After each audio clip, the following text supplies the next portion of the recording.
Quand des individus qui vivent dans le quartier de la communauté tirent sur un fidèle qui sort d'une synagogue, ils savent exactement ce qu'ils font. Ils tirent sur un juif.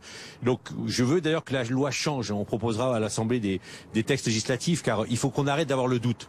Je répète, quand un adolescent tire sur quelqu'un qui sort d'une synagogue, il sait exactement ce qu'il fait, et il tire sur un juif, ça s'appelle un acte antisémite. Il ne faut plus qu'on ait de doute et qu'on se pose la question. Et c'est la question de la présomption antisémitisme, c'est ça que vous soulevez, François Pupponi? Oui, il faut qu'on arrive à changer. Il faut quelque part que la peur change de camp. Aujourd'hui, ce sont aux victimes à chaque fois de démontrer que c'était bien un acte antisémite, qu'ils ont été insultés. On regarde s'il y a le caractère aggravant ou pas. Ça suffit.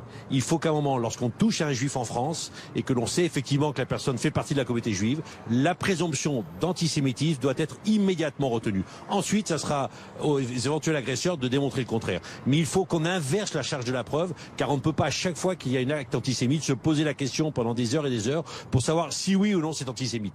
Arrêtons tout cela, il faut, on le dit, il y a la manifestation aujourd'hui, ça suffit, et puisque ça suffit, il faut qu'on passe à un niveau supérieur, y compris au niveau législatif. C'est qu'on n'a pas voulu voir le retour de l'antisémitisme, on s'est caché la face? Bien sûr, je pense que la France a un problème avec son antisémitisme. La France n'est pas antisémite, mais il y a les antisémites.